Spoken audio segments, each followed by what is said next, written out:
Good evening, everybody. It's Miss Reed, the founder of DamnDaddy.com, where daddy issues drive discussion. And this is the discussion room. Tonight in the discussion room, we have the pleasure of having Mike Morisseau of MikeMorisseau.com, or Money Making Mike, as they like to call him. And he's going to talk to us about fatherhood and finances. Hey, Mike, how you doing this evening? How's it going, Miss Reed? Thank you for having me tonight. Things are going well. How's everything on your end? I'm blessed, couldn't have nothing to complain about and just happy to be here on the call with you. All right, Mike. So I have a question for you. What got Mike Morisseau interested in the world of finance? That's actually a funny story because, going through school, I hated math. Never actually thought that I would actually be in finance, but the adage is absolutely true where they say it's not what you know, is who you know. And fortunately for me, when after I graduated college, my cousin was a manager at Merrill Lynch. And, at that point, he told me if I wanted a position, he can get me an interview. And so from there, I started off in the customer service position. And I knew, at that point that it was a large firm. And so I could really build a career at that company. And I wasn't sure where I wanted to go. And then I saw the film Pursuit of Happiness with Will Smith. And it's actually about, if anybody hasn't seen it, it's about a true story about Christopher Gardner, a person who actually who's homeless, ended up finding finance as a career change and, changed his life. This man is now a millionaire. And, he's, of course, a movie made about him from Will Smith, with Will Smith playing him. And finance, literally, that career path changed his life. And I decided at that point that I was going to go and get my investment licenses. And I've been a financial advisor now. I've been in the business for 10 years. And I help people invest their money, manage their money, and plan for retirement. And it's been a game changer for me because I really learned so many things working in the industry that I feel that should have been taught in schools. And now I'm so passionate about it because it's information that everybody should know. And I make it a point now to teach my kid about the importance of money.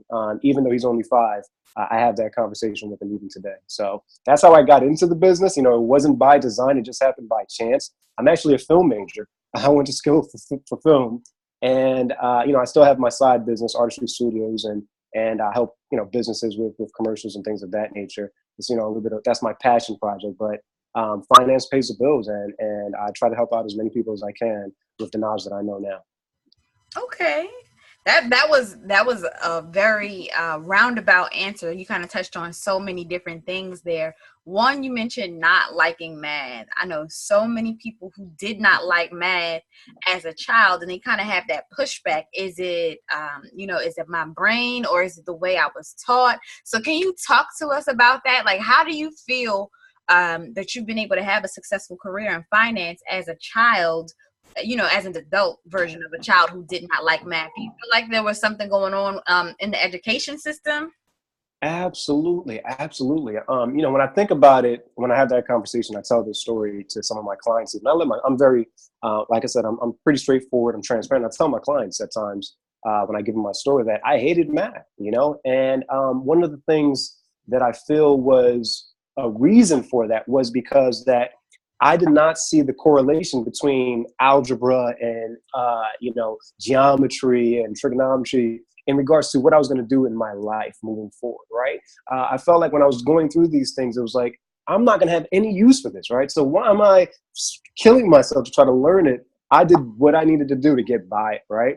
As opposed to if we would have been talking about, hey, Mike, at one point, you're going to need to learn how to save, right? You want to buy that nice car? This is how you can save to buy it, or this is how you can make money, or, things of that nature that would absolutely apply to everybody. And so I feel like schools need to do a better job of relating the math that they're teaching to everyday occurrences, right? Things that are going to matter to the kids that they're teaching it to in the future. So that way they feel like they're learning it for a greater purpose. They're learning it for a reason, not just because, you have to learn it. And so I think that was the big issue with me. It was hard. Yeah, absolutely. But if at least I had a little bit of motivation in regards to why I'm learning it and how it's going to help me, I feel like that would have absolutely helped me have a better understanding and better motivation to actually doing well in math. And so the math that I do now, it's more of a story. It tells a story. The numbers tell a story onto how you're going to save for retirement, or if you're going to be able to retire at a certain time, or,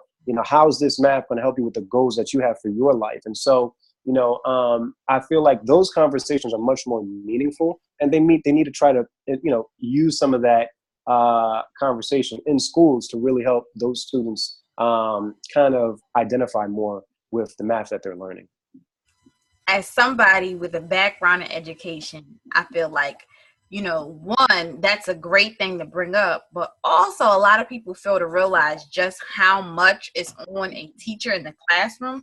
A lot of the laws are shifting, and a lot of the responsibilities are more and more taking place in a classroom and less depending on outside resources or in the home. What types of conversations were you having around money and finance in the home growing up? Huh. You know, Well, I grew up in single parent households, and so my mother was the one that educated me in regards to, all things adulthood, all things, that you would need in life moving forward. And one thing that I know from an early age, my mother always educated me on was the importance of savings, right? Two things: the importance of savings, putting money aside, as well as credit. She was really big on, keeping a great credit score, not letting people mess with your credit. My mother valued her credit so much that when it came time for me getting student loans, she told me I needed to get a cosign with my dad. Like, she wouldn't do it. Like, literally, I'm like, Mom, I'm your firstborn. I need a loan to go to school, and I need you to cosign. And she said, son, I love you, but if you don't pay that loan, it will mess up my credit. And so you need to go see your father.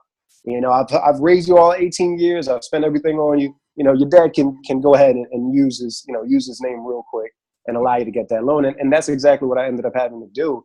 And so, funny thing, when I graduated, couldn't find a job for the first 6 months or so.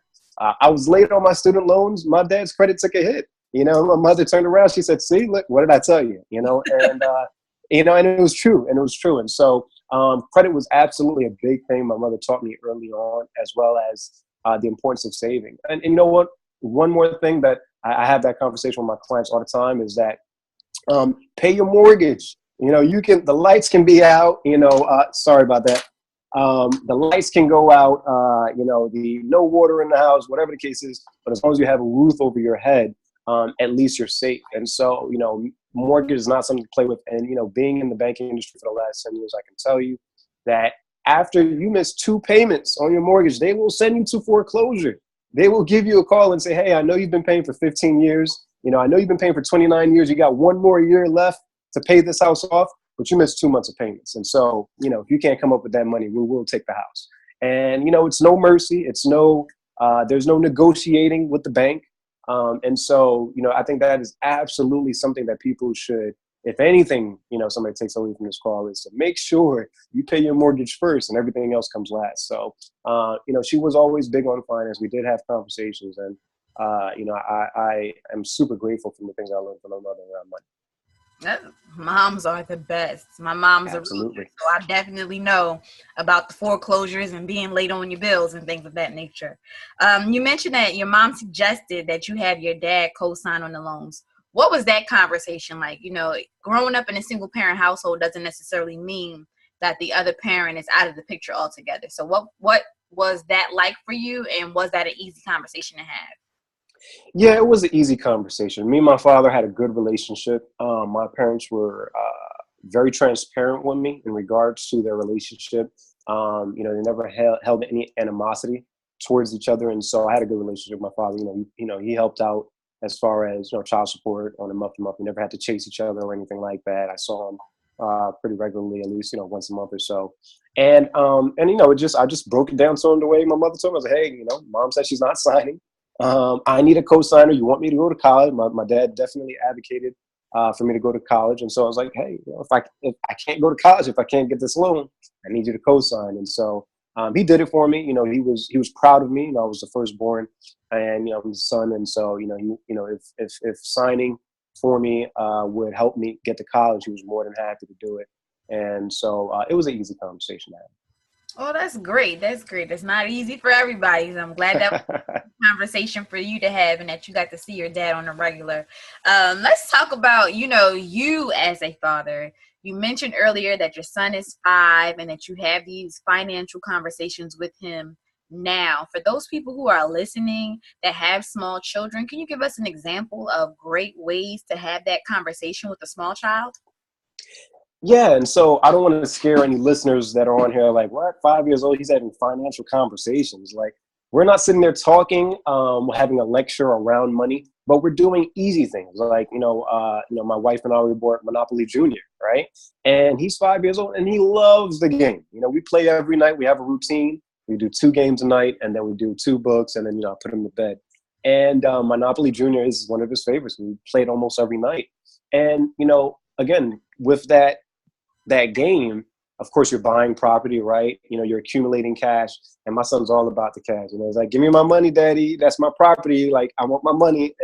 And it's teaching him early that, if you want something, right, you have to pay a price for it. So he's buying a property, he gives $1. And the great thing about Monopoly Junior is that they work in just dollar bills. So it's easy for the kids to just start counting their money. They don't have to worry about too much addition or anything of that nature. And it's fun. It's gamified, right? And so I think that's a great way for you to have start educating your kids about money, is that turn it into a game, right? There are tons of games out there that are centered around, that have money element to it, that your kids may enjoy. And so, I would absolutely say the easiest way to start is to find a board game, find a game that has something to do with Monopoly. I mean, with money. Monopoly is one of them, and just see how the kid interacts with it. And, from during the game, you have a conversation with, hey, this is why you have to do this. And this is where, you have to work to get that money in real life. And the kids are naturally curious. They start to ask questions. And that's what you want them to do. You want them to be the one to want to find out more so you can educate them. You don't want to be the one that's lecturing them, because kids have short attention spans. So if you can find a way to make a game out of it, it's a great start. So I hear you talk about how your mom was always teaching you about saving, and she was serious and no nonsense when it came to her credit. So it's a little bit easier for you to see the lesson in a game like Monopoly, because while you were talking, all I could think about is social media and how many people don't play Monopoly anymore because it always leads to a fight. And I thought back to my own childhood, and aside from my mom being a realtor, I played Monopoly all the time, but never really grasp onto the desire to own property and get the income from that aspect of the game. What advice do you have for parents or adults who are not necessarily financially savvy and didn't have those type of conversations in their homes growing up? How can they pass on lessons to their children if they're still in the need of learning those lessons themselves? Absolutely, absolutely. So, on my website, MikeMorisseau.com, I have a cheat sheet, a PDF cheat sheet of my 5 favorite money books, right? And so you really have to have a money mindset, right? So any opportunity that presents itself, like that Monopoly game, that's an opportunity where you can drop a quick gem, a quick lesson about the importance of money to your child, right? But you yourself have to be educated enough to see those opportunities, right? And so, there's multiple ways to educate yourself. You have your books, right? I haven't read a physical book in years because I use Audible, right? So now I listen to my books. And so now when I'm driving, when I'm on the train, if I'm in the gym, I listen to books, right? And so you have the ability to do the same thing. There have books on YouTube. You don't even have to spend the money. You can just go on YouTube and type in The Automatic Millionaire, or type in Rich Dad, Poor Dad, and listen to the book on YouTube on your headset, right? And so not even worry about watching the visual picture. They have podcasts available. So really it all comes down to self-educating. You have to really be able to educate yourself. And you can do so in like 5-minute increments, 10-minute increments. It doesn't have to be a prolonged project, right? I know sometimes people look at a book and it's like, oh man, that's 200 pages. Like, I don't know when I'm gonna have time to read that, right? Literally, if you go on YouTube, you can look at the cliff notes of a book and get the whole idea of the book in 5 minutes, right? They literally tell you everything that the book was about in 5 minutes or less. And so you can do the same thing as far as going online and educating yourself about these things. Like, one of the things in preparation for your show, I knew, it shows about, fatherhood and really the family aspect of things. And I wanted to make sure I could, cater this talk to your audience. So I looked up how to talk about money to your kids, right? And Dave Ramsey, if anybody that researches finance, Dave Ramsey is a very popular figure around money. He really teaches a lot about money. And he has a conversation about how to talk to your kids about money. And it's a TED Talk, and it's about, I think his is 20 minutes. But they have others along the same topic that are much shorter, 10 minutes, 5 minutes. And so literally you can go on YouTube, you can go on Google and research these things and see what resonates with you, right? See what really clicks in your head and you're like, oh, wow, that makes sense. And, use that method with your kids, because not all methods work the same way. And so you have to kind of dabble between different techniques until you find one that works well with your kid. For me, my son loves games, so that works well with my son. Anything that's a game that has to do with money, I grab it and we'll try it out and I'll have a conversation with him, So I would absolutely say you have to self-educate yourself. There's a lot of ways to do it without spending too much time. And so take advantage of it. Don't use that as an excuse as, oh, I don't have the money. Cool, YouTube is free. Oh, I don't have the time. Literally you can spend 5 minutes and learn something new that you can pass on to your kid. And so make that investment in time. Book a one-on-one session with you, right, Mike? Absolutely. I would love to have conversations around, how I can, possibly help with having that conversation. Like I said, I do it myself. So yeah, I'm available, MikeMorisseau.com. Feel free to send me an email or a quick message, or even on my social media accounts. I'm very responsive, so I'd love to answer any questions anybody has around having conversations with your kids about money. Awesome. So I'm sorry I cut you off there. The last thing you were saying was about investing time. Can you talk about what that looks like for you now as a dad? You mentioned a wife, so your son is growing up in a 2-parent household. That's not necessarily something that you had. How are you learning to model what you didn't have for him? And what does investing time in your son look like for you? Absolutely. So I think the investment of time is the best investment that you can put investment into, right? As far as, as a financial advisor, I deal with stocks and bonds and mutual funds and, the Dow, and you see all these, you see the Bitcoins come out and all these different ways to make money and be rich and have a great lifestyle, right?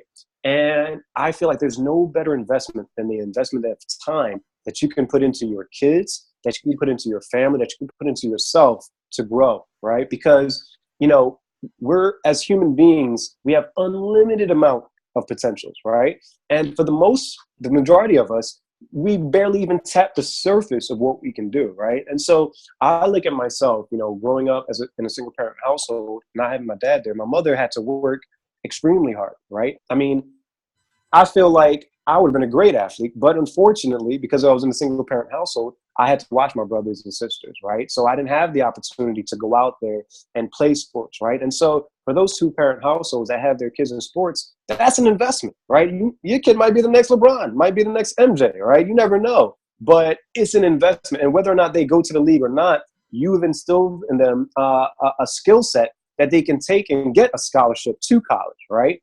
You've instilled in them a skill set where they're working in a team environment, right? Where they might be the leader in the team. Like a lot of these things that they're doing in sports, right? Because I know sports is one of the easier things for many parents to gravitate towards, right? But it has such a long-term implication in those kids' lives, right? So, you might think, oh, well, I don't have money, but you don't need money to invest. You can literally invest your time into your kids. And we were having a conversation earlier, I play games with my son every night. I might have a busy day, but at least at 8 o'clock, he knows Daddy's going to come and we're going to play some games, and then after that, we're going to read. We read 2 books. I think reading is also one of the best investments anybody can make, whether you're doing it with your kid or whether you're doing it for yourself, because you're educating yourself. You're introducing yourself to new material, different perspectives. And so that was one of the things my mother taught me early on, was the importance of reading.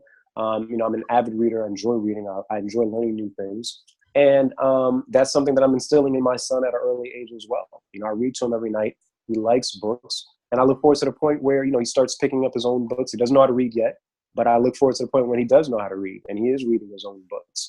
And so, these are things that you guys can do that parents can do with their kids at no cost, right? It doesn't cost you any money. It just costs you the time to actually put in with your kids and being consistent, right? And so set a schedule, make it a set time every night. So that way it makes it easy to remember and you don't have to worry about forgetting or when am I going to do it? You're going to do it at 8:00 every night, right? And so I think if people do that, it really go a long way, especially in our community, the Black community. I feel like, if you start them young, it will absolutely change our community moving forward in our future, right? But we got to start early. We got to start now and make it consistent.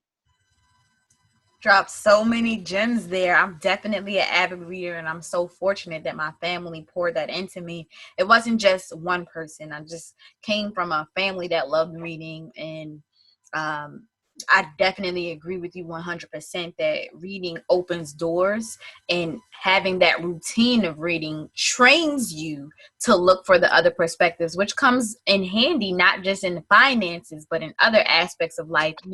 It's important to learn that there are other perspectives that exist.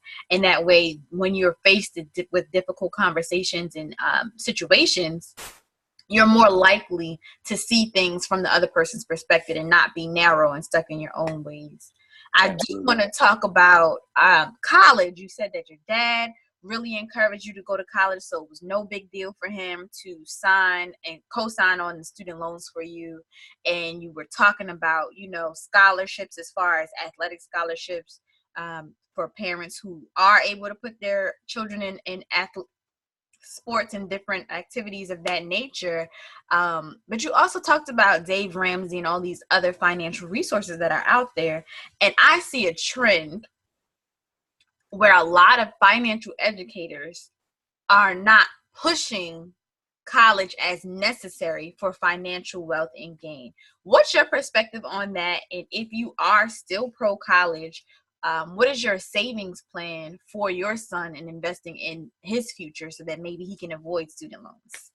Absolutely. Yeah, I am passionate about our education system, including college, more so on the end of the failures that they, some of the places where they're lacking in providing for the students, especially when it comes to college and the amount of debt that you have to take on in order to go to college. So there's a documentary that I would recommend to everybody. If you go on YouTube, it's like $2 on YouTube. It's called Broke, Busted, and Disgusted. I would recommend that too. Yeah, right. What a title, right? Broke, Busted, and Disgusted. And essentially, it's about the student loan debt crisis that we face. It is absolutely a crisis. Student loans are one of the only things that you cannot get away from. There's a few things that you cannot get away from: taxes, right? Death, and student loans, right? What a combination, right? What a party to be in. And it's continually growing, getting higher. The cost to go to college, right? The debt doesn't drop. So college for my son is optional. Yeah, I say all of that to say that my son is 5 now, so we're looking at another 13 years before he goes to school. And I believe in 13 years, the next decade, our education system is going to look drastically different when it comes to college education. And I say that because now, like you said, I mentioned Dave Ramsey. There are so many financial educators out there now where you can just go on YouTube and learn about how to manage, your investments, how to manage your money, and how to learn anything that you really need to learn. There are only a few amount of professions that require you to go to college, like your doctors, your lawyers, your engineers, some of these professions that, require you to have a degree. But there are a lot other opportunities, like for, nowadays, there's a big, entrepreneurship is trending. Entrepreneurship is popular, right? And you don't need to go to college for that. I have my godson, and he told me he's 18 years old, just went out to college. Was super happy for him, super proud of him.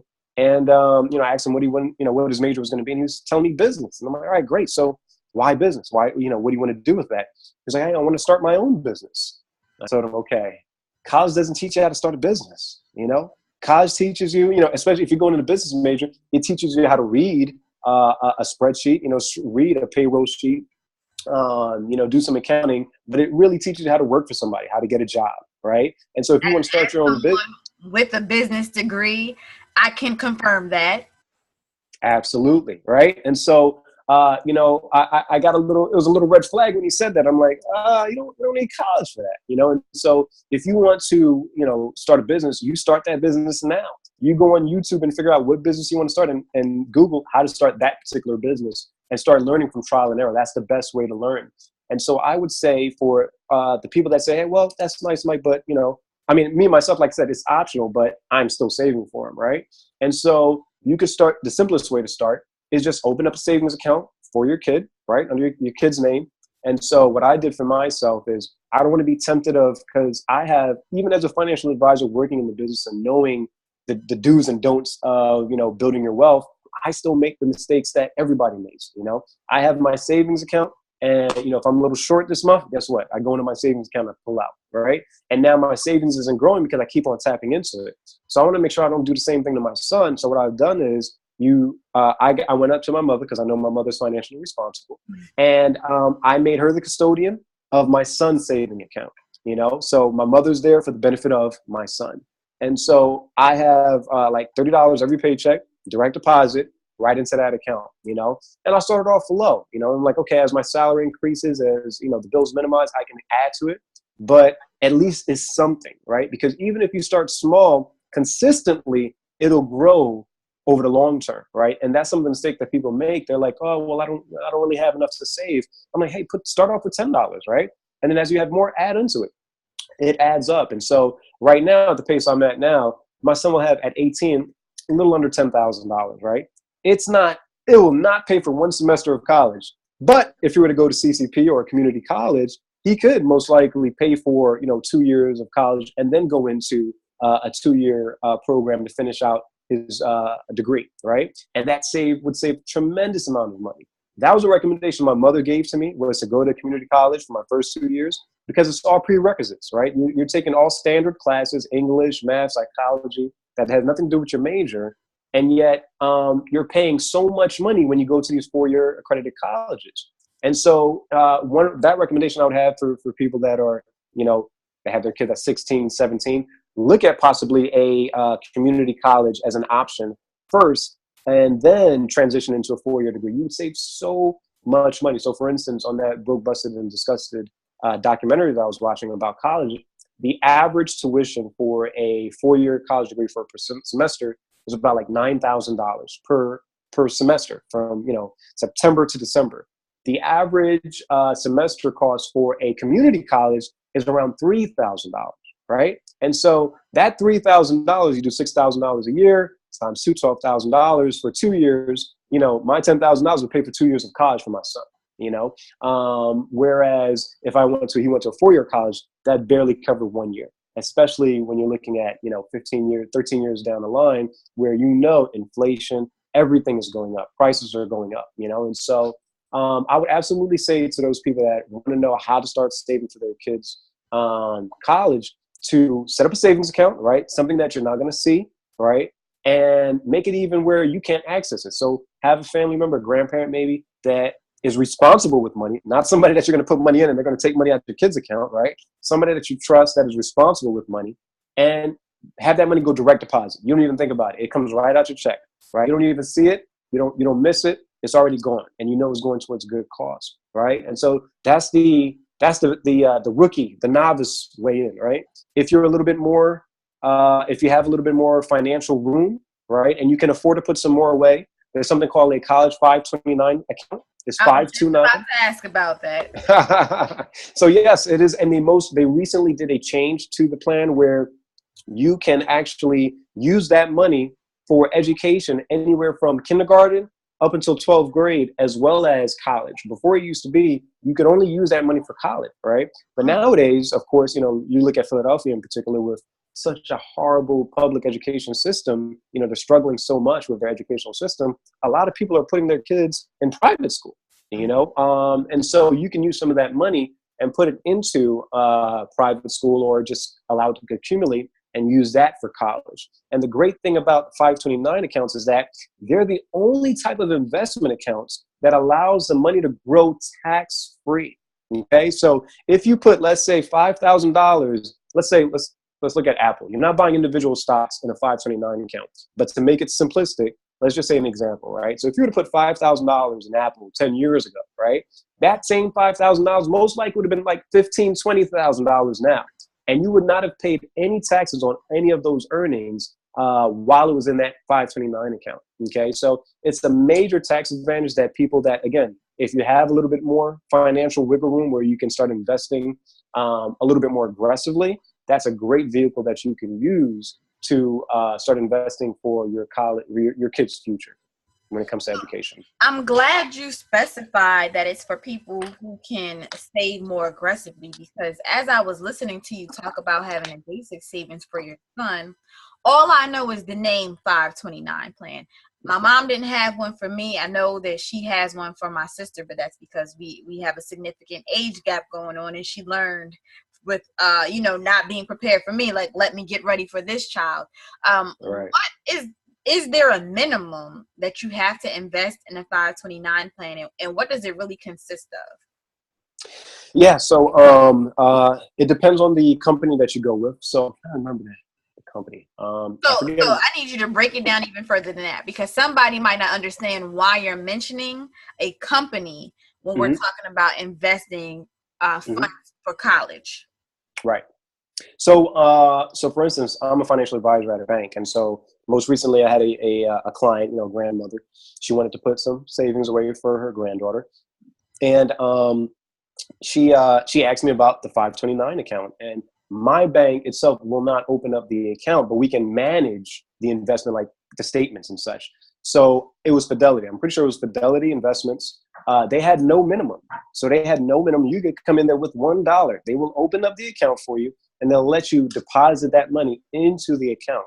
And what happens is you basically choose your risk level. Okay, I like low risk, or a middle of the road risk, or this money's not, I'm not touching this money, so we can go aggressive. We can take a lot of risk because low risk, low reward, high risk, high reward, right? And so what happens is they invest that money into a mutual fund based on your risk profile. So if you said, hey, Mike, I want low risk, they'll find you a mutual fund that has probably mostly bonds, because bonds tend to be low risk, and is generating maybe 2 to 3% interest, right?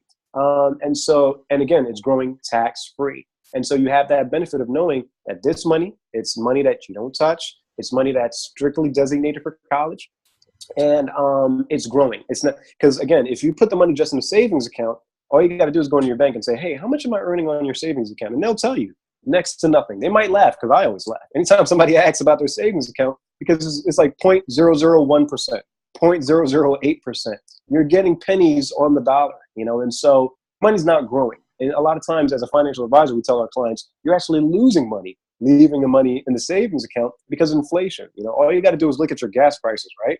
Like the gas prices today versus what it was last month was higher. It goes up, and that's what inflation is. And so the 529 allows your money to grow in pace with inflation, and hopefully more so. And so that way what you put in is more than what you get out when it comes time to take that money out. And so a 529 is a great way to save for education. Okay, thank you, because I learned some things there just in listening to your response, and it definitely, in listening to you, sounds like you approach these conversations with care.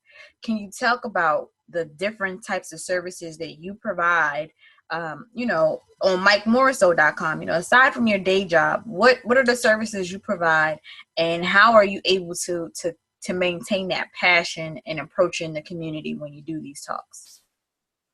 Yeah, so on MikeMorisseau.com, it primarily features my speaking engagements, my speaker workshops that I have centered around money, right? So I've been in the industry for the last 10 years, and so I've learned a lot in regards to your basic financial literacy priorities that everybody should know, right? Regardless of what degree you have, regardless of what job you have, everybody has to deal with taxes. Everybody has to deal with credit. Everybody has to deal with saving for retirement. And so I try to touch on some of these things in a lighthearted manner, especially because my primary target audience are young adults. So I go into a lot of colleges. I go into high schools to have a conversation of why it's important to invest in yourself, right? Why it's important to manage your money and really start to learn now as opposed to waiting till later. And so if they go onto my website, I believe I have a consultation site still up, page still up, where they can just, shoot me an email, get on my calendar and schedule a one-on-one consultation where we can just chit chat about some of the basic concerns that you might have about, what your retirement plan is looking like, or how to start a 529 account for your kids, and anything under the sun when it comes to money. So yeah, I'd be more than happy to have a conversation with any of your clients about that. Okay. And let's get back to, Mike as a father.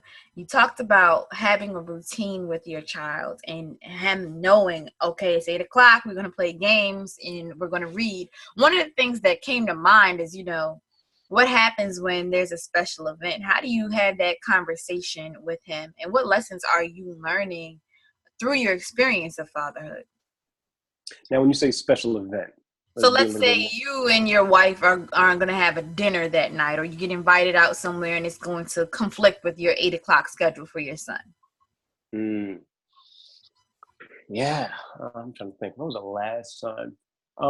Well, the good thing is we have my brother-in-law stays in the household as well. He rents out a room, and the fact that it's us three in the household, he's comfortable enough where I can say, hey, mommy and daddy's not going to be home tonight, but Uncle Tai Tai, he's going to go ahead and watch you and read your story tonight. He still gets his story, no matter if I'm not there or not. I make sure whoever is responsible for him gives him his games and gives him the story, so not to interrupt his routine. And so, he's pretty. He's a good kid. He's pretty. He's not. He doesn't demand too much, and so he's understanding of it. But I had the conversation with him. He knows ahead of time what's happening, and I think as a parent and as parents in general, I think we don't give kids enough credit in regards to what they comprehend, what they really understand. And I would say, just have that conversation, right? Just have that conversation with your kid. Let them know what the situation is. Explain to them why. And if your kid is being combative, that's when you start to negotiate, right? Like, what kind of treats can you offer? What kind of incentives? What kind of, what does he want that you can, try to negotiate with him and really make him feel like, okay, they're getting some out of this, even though they're letting go of something now. So, I would just say communication is key when it comes to dealing with situations like that. Okay. And the second part of that question was, what lessons are you learning from your son? What lessons are you learning in fatherhood in general? Because I know a lot of times people talk about how becoming a parent has changed their lives, changed their perspective on things. And especially, for you who came from a one parent household, your mom ran everything and then you had to step up and be responsible for your siblings. So what does that look like for you now, having to have a balance between responsibilities, you and your wife? How do you model for him certain things, and what are you learning as a parent? Yeah, I think Hove said it best when he said, nobody wins when the family feuds, and I think that's one of the things that I've learned being with my son is that, he's in a better place when we're not feuding, when we're not beefing, when we're good, right? And I try to make sure that we keep that environment like that around him at all times, and so we can see it, we've seen it. My wife has pulled me to the side and she's told me, like, when we argue in front of him, how his demeanor is different, right? And even his teachers can tell, he's not his same self. And so we've made it a point to, if we have issues, one, we're respectful, especially if he's around. We don't curse, we don't swear, we try to have our conversations in a regular tone of voice. And two, we let him know, we talk to him. Sometimes we might get into a debate, and he might come in and say, stop arguing, guys, why are you arguing, or whatever the case is. And we tell him, we're not arguing, we're just debating. It's a difference. Mommy and daddy's okay, we're good. And so I've learned that kids are very aware of what's happening, and so we have to be very mindful of that when they're around it, and to make sure that again, we're giving them the best type of environment to grow in. We're not setting a bad example for them. And so I've learned kids are smart, man. They're smart, and I want to take advantage of that by teaching them early, getting them interested, And so that way he continues to make those smart decisions and moving forward. And who knows, he's on the next Shark Tank and the next inventor and, and does great things in life. But we have to pour into them early. And that's what I'm trying to do with my son. Absolutely. I love that. Okay. Is there anything else that we didn't discuss tonight that you want to share? I wore my money green because we have Money Making Mike on tonight. I got my green on too. That you want to leave with the audience? Just to remind them again, when it comes to the topic of money, a lot of people get goosebumps. A lot of people are like, may want to shy away from it. And so it doesn't have to be that deep, right? Again, I talked about Monopoly. It's a conversation. It's a game about money, right? Real estate, things that you have to deal with. And my son loves it. He loves it. And so that's what the parting thing that I would leave with your audience is that if they take away one thing from this call, I would say make money fun for your kids. Gamify it. Get a game that has Monopoly Junior is there. Before the call, we talked about the cash flow game. I think that might be a little bit advanced for kids of that age. But if you just Google, money games for kids, you'll find a plethora of different options. Make it fun for your kids. Start that conversation early, and don't be too afraid. It's not. I don't think there's anything wrong with talking with kids about money. Some people think, oh, money is the root of all evil, right? And so I don't believe that that's the case at all. I think money just brings more out of what you already have, right? So if a person's innately already evil, money's just going to amplify that, right? If a person's good, money, they're just going to give their money a lot. You look at Bill Gates and the amount of money he donates to Africa and to, different foundations and things of that nature.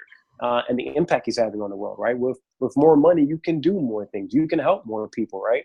And so I would absolutely say to have that conversation early with your kids. Don't be afraid to have that conversation early and make it fun, right? Make it fun. You don't have to invest money in order to talk about money. You can invest that time, have that conversation with your kids, read to your kids, spend time with your kids. That investment is the best investment that you can make, and it can go a long way. And so, I really hope that they can, take that information and start applying it right away tonight. All right. Don't wait on it. And really see where it goes, see how that conversation happens. And I'd love to hear about it. Feel free to reach out to me, DM me. I'm on Instagram. I'm on Facebook. If you want to ask me some more questions on how you can have those conversations or, any type of pushback you're getting around those conversations, I'd love to help you guys get through it. Make sure you tell them your Instagram handle and everything, so if they do have questions, they know where to find you. Absolutely. It's Mike Morisseau, my first and last name. So Mike and then Morisseau, Morisseau. It's a little long. It's Haitian. Both my parents are from Haiti. And so I had a French last name. But if you, look on Instagram, I'm that. Facebook, same thing. My webpage, even on LinkedIn. So it's all MikeMorisseau.com. And I had another question as you were talking. I realized I didn't ask you one about your experience in film because that just fascinates me, but also about vacations and saving for vacation. So if you are a person with a plan, you take $30 out of your account and that's set aside for his future. How do you plan fun activities with your child on a budget or around those plans that you already have for your funds? Yeah, so I would say Google is your best friend, right? And so we absolutely try to look at budget-friendly stuff, or AKA free stuff, that we can do with our kids. So, for instance, my wife she handles all that because she is awesome with like finding deals and coupons and everything else around that area. And so, for instance, in Philly, we have the Please Touch Museum. For kids, I believe on the first Wednesdays of every month, it's like $2 or something like that. And my son loves the museum, and so that's literally something that we have on our calendar for every month. The first of the month, we already know, bang, he's going to go to the Please Touch Museum, right? During the week, I believe the Franklin Institute has a discount on there during the weekdays on admission prices for their kids. So we always look to find those deals. Typically the weekends are generally more expensive because that's when everybody's off. That's when everybody's going out. But the weekdays, you're always going to find some deals, right? Groupon, another site, me and my wife love to go for activities. There's always some kind of sale on different places. Like Philly has Sky Zone, let my kids jump around. burn off all that energy so that way you come home, go to sleep, you can relax. And so there's tons of different activities that you can really find for on the low. And typically I just take that right off the top. I give it to my wife. It's like, I think we do like $50 every check and just put it away. So we do like $100 a month for activities, and she handles that, and so I don't touch it. I don't see it. And she just makes sure all right, this is the activity that's planned out. And so it doesn't have to be a lot, I mean, it can really be, the park is free, right? You can literally take your kids to the park. It doesn't cost you anything, but the kids love it. Like, if your kid is under 10, now's the time to take advantage of free stuff, right? Cheap stuff, because they don't care. Of course, as they start to get a little bit older, now they fancy with it. They have certain levels of expectations. But while they're younger, it's absolutely a great time to take advantage of things that are, within the budget. And so that's my recommendation for people that looking for budget friendly things to do. And if you have vertically challenged children like myself, they can be 10 for a lot longer than they're 10. So definitely take advantage of that. What else were you going to say? To touch on the film stuff that you're mentioning, I actually went to school for film, and it was always my intention when I graduated. So I graduated in 2007, and so that was right towards the beginning of YouTube kind of really blowing up. And it was always my intention to bring Hollywood to me. I wasn't going to go out there into LA or New York. I was going to, create my own content, create my own pictures, and, build an audience, build a fan base. And so that's something that, I continue to do today. I did a short film called Round 12. And so that's something that I've been shopping around at different film festivals and, on-demand type of outlets like Netflix and Amazon. And so today, the opportunity for filmmakers to create, and any creatives to create stuff and put it out there for the audience to enjoy is just, it's amazing. Like the opportunities are just endless compared to just 10, 20 years ago, where you had to go to Hollywood, you had to go to different studios to actually get your project greenlit. Nowadays, you can pull out your phone. Like, I know a guy, a director that's in Hollywood right now. His name is Matthew Cherry. He shot a movie on his iPhone, right? And so the opportunities are endless. And so I continue to build on that. Of course, I have a financial advisory practice that takes up a lot of my time, so I don't have as much time as I'd like to spend on the film stuff. But it's still a passion project of mine. I love doing it. I love helping small businesses create little short movies for their businesses. And I have my own projects that I'm working on with my wife that we want to create. And so, little bit at a time, we're chipping away at it. So, for everybody, I would say it's always great to have a passion project. It keeps you going. It keeps you going. And so I would wish that everybody has one that they work on as well outside of their 9 to 5. That Matthew Cherry got really popular on Twitter about a year ago, trying to raise money for a cartoon about a little girl and her dad doing her hair. So I'm glad you brought that up. But I agree with you that it's definitely a smaller barrier to entry, barrier of entry to get into these fields that used to require you relocate or invest tons of money. So that's definitely, interesting to see that shift. And you said you graduated in 2007, which is very close to the time that the country was in financial turmoil. So, you got into the right field because you had an opportunity you had a learning curve, really, because you learned what the rough times would be like during the rough times. And that was kind of your introduction period. I don't want to monopolize your time much longer. I'll make sure to take all of the notes that you have and put it in the breakdown I put on my website of each conversation. But I do want to get from you 3 books. You already talked about Monopoly Junior, but 3 books maybe that are child friendly, or 3 books. Yeah, let's do 3 books that are child friendly that you would suggest that people use to talk about finances with their children. All right, so the one that my son likes that we got for him is called Money A to Z. So it's Money A to Z, and so very simplistic. Just every letter of the alphabet talks about how that letter applies to something financially. And my son loves that book. What other money books do I have? I'm trying to think. I wish my son had just like this big bin of books, and I'm trying to think. Which one? See, most of the books I read to myself, they aren't too centered around money. I They have a don't have to be couple. money related, but just what are the types of things that lead into conversation? And I say that they don't have to be money related because a lot of times it's subliminal. So Right. yesterday I did a workshop on surviving domestic violence, or how to help a friend survive domestic violence, and I broke down pop culture references and how we are exposed to what domestic looks like, but we are so desensitized to it because it's in our favorite films. It's kind of pushed to us as entertainment as opposed to Right. a social issue that needs to be, dealt with delicately or reformed. So definitely it Mm. doesn't have to be, like a Susie Orman Jr. or anything like that.